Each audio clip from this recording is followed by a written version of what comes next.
नमस्कार। आज के इस वीडियो में हम लोग बात करने जा रहे हैं कुछ इम्पॉर्टेंट टॉपिक्स जो कि हमारे बायोलॉजी से रिलेटेड हैं। और आज का जो हमारा टॉपिक है दोस्तों वो रहेगा डाइजेस्टिव सिस्टम पे हम बात करेंगे। और डाइजेस्टिव सिस्टम से रिलेटेड जितने भी क्वेश्चन आपके एग्ज़ाम में पूछे जाते हैं हम उसको सॉल्व करने की कोशिश करेंगे। तो चलिए स्टार्ट करते हैं हम सबसे पहले और सबसे नए क्वेश्चन के साथ। ऑलरेडी मैंने आपको इस चैनल पे बहुत सारे टॉपिक्स से रिलेटेड वीडियो दे रखी है, तो आपको क्या करना है कि एक बार इस पे चैनल पे जितने भी वीडियोस हैं उसको आप एक बार सर्च करिए और कोशिश करिए कि आप जितने भी क्वेश्चंस आपको बताए जा रहे हैं उसके साथ आपको जितना एक्स्ट्रा नॉलेज दिया जा रहा है उसको आप यूज़ कर सकते हैं, आप उसको कहीं पे भी नोट कर सकते हैं। ठीक है, तो चलिए स्टार्ट करते हैं हम अपने सबसे पहले क्वेश्चन के साथ। सबसे पहला क्वेश्चन है हमारा, एंट्रोकाइनेज ऑकर्स इन। यहाँ पूछा गया एंट्रोकाइनेज जो है ये कहाँ पर पाया जाता है? सलाइवरी जूस में, गैस्ट्रिक जूस में, इंटेस्टाइनल जूस में, पैनक्रियाटिक जूस में। अब यहाँ पे चारों ऑप्शन में से सबसे पहले तो आपको मैं ये बता दूँ कि ये है क्या, काइनेज, ASE। जब भी कब किसी भी वर्ड के आगे आपको ASE लिखा हुआ है तो आप ये समझ जाइए कि हम बात कर रहे हैं एंजाइम के बारे में। ठीक है, और अगर हम बात करें एंजाइम के बारे में तो इसमें से salivary juice, gastric juice, intestinal juice, pancreatic juice दिया गया है। तो इसमें से करेक्ट क्या हो जाएगा दोस्तों? Intestinal juice. इंटेस्टाइन में क्या होता है कि छोटे छोटे जो है ना ग्रंथियाँ भी मौजूद होती हैं। इंटेस्टाइन में जो ग्लैंड्स मौजूद होती हैं वहाँ से एंट्रोकाइनेज नाम का एक एंजाइम रिलीज होता है। ये एंट्रोकाइनेज नाम का जो एंजाइम है इसका काम क्या है? इसका काम ये है कि ये जितना भी आपका जो भी डाइजेस्टिव पार्ट स्टमक से और ड्यूडेनम वाले भाग से आगे आएगा उसको ये पचाने का काम करता है। मतलब जो थोड़ा बहुत बचा हुआ है उसको ये कम्प्लीटली पचाएगा। और उस अनडाइजेस्टेड पार्ट में से भी किसको पचाता है? तो याद रखेंगे अनडाइजेस्टेड पार्ट में से भी ये प्रोटीन को पचाने का काम करता है। ठीक है, याद रखिएगा, बहुत इंपॉर्टेंट है। इसके बाद हम बात करें अगर सलाइवरी जूस के बारे में। सलाइवरी जूस में दोस्तों एक ही एंजाइम होता है जिसे हम कहते हैं अमाइलेज। अमाइलेज का काम क्या होता है? इसका काम होता है कि ये बस किसका ब्रेक डाउन करेगा? स्टार्च का ब्रेक डाउन करने के साथ साथ ये क्या बना देता है, ये आपको याद रखना है। ये स्टार्च का ब्रेक डाउन करने के साथ साथ ये फॉर्म कर देता है ग्लूकोज। ठीक है, तो ये कार्बोहाइड्रेट उसमें ऑलरेडी मौजूद रहता है, वो कार्बोहाइड्रेट टूट करके ग्लूकोज बना देगा। गैस्ट्रिक जूस की बात करें तो गैस्ट्रिक जूस में बस HCl होता है और कुछ भी नहीं होता है। ठीक है, पैनक्रियाटिक जूस में ट्रिप्सिन और काइमोट्रिप्सिन दो एंजाइम इसमें से रिलीज होते हैं। दूसरा क्वेश्चन दिया गया है, bile help in digestion of fat through. पित्त के माध्यम से वसा के पाचन में कौन मदद करता है? मतलब कैसे मदद करता है ये पूछा गया है। Breaking fat into small pieces, emulsification, forming muscles, none of these. Correct answer क्या हो जाएगा दोस्तों? बाइल वसा का पाइसीकरण करता है। पाइसीकरण मतलब समझते हैं स्मॉल ग्लोब्यूल्स में तोड़ना। जो भी आपका फैट है, फैट मॉलिक्यूल है, उसको स्मॉल ग्लोब्यूल में तोड़ना, तो वो पाइसीकरण कहलाता है। ठीक है, तो यहाँ पे B ऑप्शन आपका करेक्ट हो जाएगा। अब इसमें आते हैं हम, bile secretion occurs in the proportion of. अब बोला गया पित्त स्राव किस प्रपोर्शन में रिलीज होता है? ठीक है, amount of protein in food, food में कितना प्रोटीन का मात्रा है वो। Amount of fat in food, भोजन में वसा की कितनी मात्रा है। Amount of carbohydrate in food, भोजन में कार्बोहाइड्रेट की मात्रा कितनी, या फिर अनसर्टेन।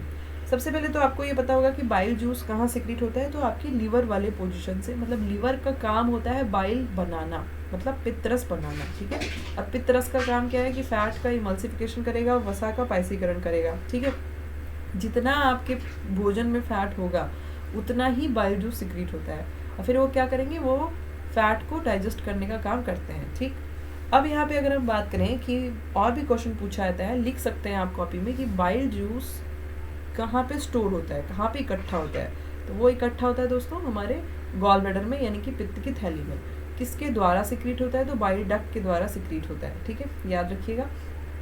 उसके बाद जितना आपका फैट का अमाउंट रहेगा उतना ही बाइल का सिक्रेशन होगा, फैट का इमल्सिफिकेशन हो जाएगा। If a patient is advise to take more meat, butter milk and egg in his diet, the person is. अगर किसी मरीज को कहा गया है कि आप ज़्यादा से ज़्यादा मांस खाइए, मक्खन, दूध, अंडे, ये सारी चीज़ें लीजिए, तो उसको क्या है? वो रिकेट से प्रभावित है, या फिर उसको अंधेरे में नहीं दिखता है, या फिर उस स्कर्वी से प्रभावित है, या फिर क्वाशरकोर डिजीज। तो दोस्तों क्या हो जाएगा करेक्ट आंसर यहाँ पे? Suffering from क्वाशरकोर। क्वाशरकोर क्या है? प्रोटीन की कमी से होने वाला एक प्रकार का रोग है। अगर आप किसी को भी हर चीज़ प्रोटीन वाली खाने को कह रहे हैं तो मतलब कि उसको क्वाशरकोर बीमारी है, या फिर उसको मेरेस्मस भी हो सकता है। तो जब किसी के शरीर में प्रोटीन की कमी होती है तो उसको क्वाशरकोर और मेरेस्मस, इन दोनों में से कोई भी एक चीज़ ऐसी हो सकती है। ठीक है, अगर हम बात करें यहाँ पर रिकेट्स की, रिकेट्स जो है ना, ये क्या करते हैं, रिकेट्स कैसे होता है, जबकि शरीर में विटामिन डी और कैल्शियम ये दोनों की कमी हो जाए तो रिकेट्स नाम का रोग होता है, ठीक है। नेक्स्ट में आते हैं दोस्तों, correct enzyme substrate pair is. अब बोला गया है कि एंजाइम और सबस्ट्रेट मतलब कि कौन सा एंजाइम किसके लिए काम करता है, ये आपको इसमें करेक्ट वाला सेलेक्ट करना है, ठीक है। तो दोस्तों यहाँ पे दिया गया maltose lactase, protein amylase, carbohydrate lipase, casein और रेनिन। करेक्ट क्या होगा दोस्तों, केसीन और रेनिन, ठीक है। देखिए क्या होता है, केसीन दूध में पाए जाने वाला एक प्रोटीन है और रेनिन एक ऐसा एंजाइम है जो कि दूध में पाए जाने वाले केसीन प्रोटीन को तोड़ता है। लाइपेज की यदि आप बात करेंगे दोस्तों, तो लाइपेज एक ऐसा एंजाइम है जो फैट को तोड़ता है, ठीक है। अमाइलेज की आप बात करें तो अमाइलेज तोड़ता है स्टार्च को, यहाँ पे गलत दिया हुआ है। माल्टोज की बात करें तो ये जो है स्टार्च को में ही पाया जाने वाला एक माल्टोज शुगर है, उसको तोड़ने का काम करेगा, ठीक है। माल्टोज मतलब एक शुगर है और माल्टोज शुगर किसके द्वारा तोड़ा जाएगा, तो माल्टेज नाम के एंजाइम के द्वारा ये तोड़ा जाएगा, ठीक। Pair of small lymphatic tissue present at the side of root tongue. हमारे रूट टंग के साइड में जो स्मॉल लिम्फेटिक टिश्यू प्रेजेंट होती है उसे हम क्या कहते हैं, एपिग्लॉटिस, टॉन्सिल, थायराइड या फिर एडेनोइड। करेक्ट हो जाएगा दोस्तों, उसको हम कहते हैं टॉन्सिल, ठीक है। टॉन्सिल एक ऐसा अंग होता है हमारे गले में पाया जाने वाला जिसमें से कि बहुत सारे लिम्फोसाइट सेल बनती हैं। लिम्फोसाइट सेल क्या है, लिम्फोसाइट सेल आपके श्वेत रक्त कणिका का एक रूप है और उसका काम क्या होता है, वो आपके नाक से और आपके कान से जितना भी बैक्टीरिया प्रवेश करेगा उसको वो क्या करेंगे, उसको वो कोशिश करते हैं कि वो किसी भी तरीके का इन्फेक्शन ना कॉज करे, ठीक है। तो टॉन्सिल एक बैरियर होता है, मतलब बचाने का काम करता है, ठीक है। नेक्स्ट आता है triglyceride molecule has. Triglyceride molecule में क्या पाया जाएगा दोस्तों, तो इसमें 3 फैटी एसिड उसके साथ एक ग्लिसरॉल मॉलिक्यूल, एक ये चीज पाई जाएगी। Aneurin is the other name of. Aneurin किसका दूसरा नाम है, B2, B6, B12, B1। Correct क्या है दोस्तों, B1 का दूसरा नाम है एन्यूरिन। अब आप कमेंट सेक्शन में B1, B12, B6 और B2 इन सभी के केमिकल नेम को लिखिएगा।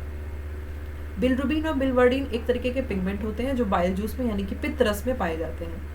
कॉपर डिफिशियंसी कॉजेस, कॉपर की कमी से क्या हो सकता है, ये पूछा गया है। दोस्तों अगर आपके शरीर में कॉपर की कमी हो जाती है तो देखिए एनीमिया नहीं होगा, पेलाग्रा नहीं होगा, ज़ेरोथैलेमिया, आंखों में विटामिन ए की कमी से होने वाला रोग है।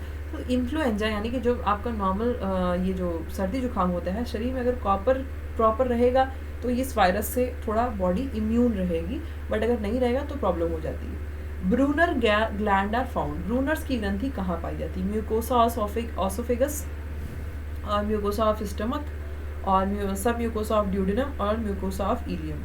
ब्रूनर की ग्रंथि दोस्तों पाई जाती है ड्यूडेनम में, ठीक है।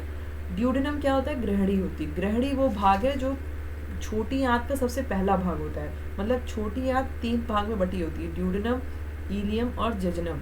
और जो ड्यूडेनम होता है वो सबसे मेन पार्ट होता है, ठीक है।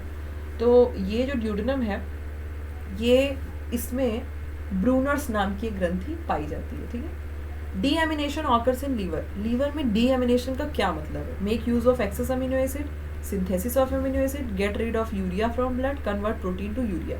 क्या करता है डीएमिनेशन, तो दोस्तों डीएमिनेशन जो शब्द है इसका मतलब ये है कि जो भी मतलब अमीनो एसिड्स हैं उनका यूज़ किया जाए, ठीक है। तो उनको हम प्रयोग कर लें तो वो डीएमिनेशन कहलाता है, ठीक है। नेक्स्ट आते हैं duct leading from parotid gland and opening into vestibule. बोला गया है पैरोटिड ग्रंथि और वेस्टिब्यूल में खुलने वाली डक्ट को देखिए, अब ये आपको पता होना चाहिए कि पैरोटिड ग्लैंड क्या है। पैरोटिड ग्लैंड आपकी लार ग्रंथि है, ठीक है। लार ग्रंथि और वेस्टिब्यूल के बीच में जो डक्ट पाई जाती है उसको हम कहते हैं स्टेंसर डक्ट, ठीक है।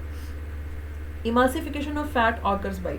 वसा का पाइसीकरण किसके द्वारा होता है, bile salt, pancreatic juice, bile pigment और सक्सेस इंटिकस। दोस्तों वसा का पाइसीकरण आप जानते हैं बाइल सॉल्ट करता है, बाइल जूस करेगा, है ना। बाइल जूस में ही बाइल सॉल्ट होता है, पित्त रस में ही पित्त लवण होता है। अब पित्त लवण में कौन कौन सी चीज़ें होती हैं, सोडियम ग्लाइकोलेट होता है और सोडियम कार्बोनेट होता है। ये दोनों चीज़ों की वजह से जो आपका बाइल जूस होता है यानी कि जो पित्त रस होता है वो एल्कलाइन होता है नेचर में, ठीक है। मतलब वो कैसा होता है, थोड़ा क्षारीय रहेगा, ठीक। तो याद रखिएगा ए ऑप्शन करेक्ट हो जाएगा। गैस्ट्रिक जूस कंटेन, आमाशय रस में क्या रहेगा, pepsin, HCl, pepsin trypsin, pepsin rennin, none of these. तो गैस्ट्रिक जूस में दोस्तों पाया जाता है पेप्सिन और HCl, ठीक है। आमाशय में पेप्सिन और HCl ये दोनों पाए जाते हैं। आमाशय रस में पेप्सिन का काम क्या होता है, उसका काम होता है कि वो प्रोटीन को तोड़ेगा, ठीक है। HCl जो है ना ये hydrochloric acid. Which one of the following pair of food component in human reach the stomach totally undigested. मनुष्य में खाद्य घटकों के निम्नलिखित जोड़ों में से कौन सा पेट में पूरी तरीके से नहीं पचता है। तो दोस्तों एक ही चीज़ है ऐसी जो नहीं पचती है, वो है फैट और सेलुलोज, ये नहीं पचते हैं, ठीक है। नेक्स्ट आ जाते हैं hydrolytic enzyme occurs in. Hydrolytic enzyme कहाँ पे पाए जाते हैं? तो हाइड्रोलिटिक का मतलब होता है ऐसे एंजाइम जो प्रोटीन को तोड़ सकें, ठीक है। और प्रोटीन को तोड़ने की जरूरत किसको पड़ रही है? लाइसोसोम को ही पड़ रही है, क्योंकि सारा कोशिका का वेस्ट उसी को तो तोड़ना है। तो यहाँ पे बी ऑप्शन करेक्ट रहेगा। राइबोसोम का काम क्या होता है? इसका काम होता है प्रोटीन का सिंथेसिस करना, प्रोटीन का संश्लेषण करना, ठीक है। इंडोप्लाज्मिक रेटिकुलम ये जगह देते हैं, ये साइट देते हैं कि राइबोसोम यहाँ पे आके अटैच हो और प्रोटीन का सिंथेसिस हो। गोल्गी बॉडी का काम क्या होता है? इसका काम होता है प्रोटीन का पैकेजिंग और शॉर्टिंग करना, ठीक है। Less intake of which of the following vitamin can cause hyperkeratosis. अब यहाँ पूछा गया कि किसकी वजह से हाइपरकेरोटोसिस हो सकता है? विटामिन सी, विटामिन B12, ए और के। तो करेक्ट क्या हो जाएगा दोस्तों? विटामिन ए, ठीक है। विटामिन ए की अगर कमी होगी तो केराटोसिस, केराटोसिस मतलब समझ रहे हैं, मतलब एकदम ड्राइनेस आ जाएगी स्किन में, वो वाली दिक्कत हो जाती है। एंट्रोकाइनेस किसको किस में परिवर्तित करता है? पहले ही मैंने आपको बता दिया, इंटेस्टाइन में पाया जाने वाला एक एंजाइम है और इनका काम क्या होता है? ये ट्रिप्सिनोजन को ट्रिप्सिन में परिवर्तित करते हैं। दोस्तों ट्रिप्सिन जो है ना, ये एक ऐसा एंजाइम है जो कि पैनक्रियाटिक जूस से निकलता है, ठीक है। अब पैनक्रियाटिक जूस से ट्रिप्सिन नाम का एंजाइम निकलेगा तो वो अपने इनएक्टिव फॉर्म में रहता है, मतलब अक्रिय अवस्था में रहता है, ट्रिप्सिनोजन के रूप में। तो इंट्रोकाइनेस आते हैं, इसमें जुड़ते हैं और उसको एक्टिव करते हैं, उसको ट्रिप्सिन के फॉर्म में बना देते हैं, ठीक है। तो ये थोड़ा सा याद रखिएगा। इन ग्लाइकोलिसिस अल्टीमेटली, ग्लाइकोलिसिस में होता क्या है लास्ट में? दोस्तों उसमें यही होता है, ग्लाइकोज को पायरुविक एसिड में बदला जाता है। ग्लाइकोलिसिस में नाम से आप इसको समझ सकते हैं कि ग्लूकोज टूट रहा है, और ग्लूकोज जब भी टूटेगा दोस्तों तो पहले क्या बनाएगा? पायरुविक एसिड, और उसके बाद में क्या फॉर्म करेगा? ATP, adenosine triphosphate. In the absence of enterokinase, the digestion of dash would be affected in our intestine. इंट्रोकाइनेज अगर काम नहीं करेगा तो किस चीज़ का पाचन नहीं होगा? दोस्तों एक चीज़ ऐसी है एल्ब्यूमिन, जो जिसका पाचन नहीं होगा, ये एक प्रकार का प्रोटीन है, ये पच नहीं सकता है, ठीक है। साथ ही साथ देखिए अमीनो एसिड एक ऑलरेडी टूटा हुआ फॉर्म है, तो इसको आप नहीं कंसीडर करेंगे। एल्ब्यूमिन नाम का एक प्रोटीन है जिसको तोड़ने के लिए इंट्रोकाइनेज मदद करता है, ठीक है। Which cell in the liver act as phagocytes? Phagocytes मतलब बैक्टीरिया को पकड़ के भक्षण करने का काम लिवर में कौन करता है? कौन सी सेल ऐसी है? कफर सेल ऐसी होती है जो बैक्टीरिया को पकड़ के लिवर में भक्षण करने का काम करेगी। लिवर में पाई जाने वाली वो सेल जो बैक्टीरिया को खत्म करेगी उसको हम फैगोसाइट्स कहते हैं। Keratinisation of the skin is prevented by. कैसे आप केराटिनाइजेशन रोक सकते हैं? Vitamin A. विटामिन ए जितना खाएंगे शरीर उतना हेल्दी रहेगा, सूखापन नहीं आएगा। Intestinal villi are mainly collected with. आंत में जो विलाई होता है वो किससे, उसका काम क्या होता है? दोस्तों विलाई का काम होता है एब्जॉर्प्शन करना। आपने पढ़ा होगा छोटी आंत में जैसे ही पचा हुआ भोजन जाता है वहाँ पे एक ही चीज़ होती है कि एब्जॉर्प्शन और एसिमिलेशन, अवशोषण और स्वांगीकरण। अवशोषण का मतलब होता है कि जो मेन चीज़ है जैसे कि अमीनो एसिड और ये सारी चीज़ें, इनको अवशोषित कर लिया जाता है। स्वांगीकरण का मतलब होता है कि जो भी चीज़ें अवशोषित कर ली गई हैं अब उनको कोशिकाओं तक पहुँचाया जाएगा, ठीक है। In the duodenum the enzyme which break down starch to maltose. Duodenum में एंजाइम जो स्टार्च से माल्टोज को तोड़ता है उसका नाम पूछा गया है। तो करेक्ट क्या होगा दोस्तों? पैनक्रियाटिक एमाइलेज, ठीक है। ड्यूडनम में यानी ग्रहणी में जो एंजाइम स्टार्च को माल्टोज, बचे हुए स्टार्च को माल्टोज तोड़ेगा उसका नाम है pancreatic amylase. Lipase act on. Lipase किस पे एक्ट करेंगे? मैंने पहले ही क्वेश्चन बताया कि लाइपेज हमेशा फैट में एक्ट करता है, और फैट का ये ट्राइग्लिसराइड फैट का ही एक रूप है। ए ऑप्शन करेक्ट हो जाएगा। Oxyntic cell in stomach secrete. Oxyntic cell पेट में क्या सिक्रीट करती है? HCl सिक्रीट करती है, ठीक है। Name the substance which is not a product form in the small intestine. एक ऐसी चीज जो कि हमारे स्मॉल इंटेस्टाइन में नहीं फॉर्म होती है, उसका नाम है प्रोटीन, ठीक है। प्रोटीन हमारे इंटेस्टाइन स्मॉल इंटेस्टाइन में नहीं फॉर्म होती है। Secretin stimulate production of. Secretin किसके उत्पादन को बढ़ाता है? तो सेक्रेटिन बढ़ाता है पैनक्रियाटिक जूस के उत्पादन को, ठीक है। याद रखिएगा सेक्रेटिन एक ऐसा हम कह सकते हैं स्टिमुलेटर है जो कि पैनक्रियाटिक जूस के सिक्रीशन को, स्टिमुलेटर मतलब समझ रहे हैं, जाके वहाँ पे उत्तेजित करेगा कि हाँ ये सिक्रीट होना चाहिए। Enzyme that is found on the mucosa of intestinal villi. आंत के विलाई में म्यूकोसा पाया जाने वाला एंजाइम। दोस्तों विलाई म्यूकोसा, म्यूकोसा मतलब समझ रहे हैं म्यूकस लाइनिंग, ठीक है। उस पर कौन सा एंजाइम आता है? पेप्टाइडेज, ठीक है। The HCl in gastric juice convert. Gastric juice में HCl परिवर्तित करता है disaccharide to monosaccharide, pepsinogen to pepsin, prorennin to rennin, polypeptide to peptide. Correct क्या हो जाएगा, पेप्सिनोजन टू पेप्सिन, ठीक है। HCl जो होता है वो क्या करेगा, पेप्सिनोजन को पेप्सिन में परिवर्तित करेगा। मैंने आपको पहले बता दिया अगर आगे NOGEN लगा हुआ है तो ये इनएक्टिव फॉर्म है, मतलब अक्रिय फॉर्म है, और उसको हमेशा एक्टिव करना पड़ेगा, उसको पेप्सिन के रूप में बदलना पड़ेगा, तब जाके कुछ काम पॉसिबल है, ठीक है। तो पेट से HCl और जो है ना पेप्सिन, दो चीज़ें सिक्रीट होती हैं। HCl क्या करेगा, पेप्सिनोजन को पेप्सिन में परिवर्तित करने का काम करेगा, ठीक है। तो मुझे लगता है कि आपको जितने भी क्वेश्चन मैंने बताया वो आपको समझ आ गए होंगे। अगर आपको वीडियो पसंद आई होगी तो चैनल को सब्सक्राइब ज़रूर करिएगा, और साथ ही साथ ऐसे बहुत सारे और भी टॉपिक रिलेटेड बायोलॉजी के क्वेश्चन अगर आपको देखने हैं तो आप इस चैनल को ज्वाइन करिए, आपको हमेशा यहाँ पे क्वेश्चन मिलते रहेंगे। Thank you so much. Channel को सब्सक्राइब ज़रूर करें चैनल को, और वीडियो को लाइक भी ज़रूर करें।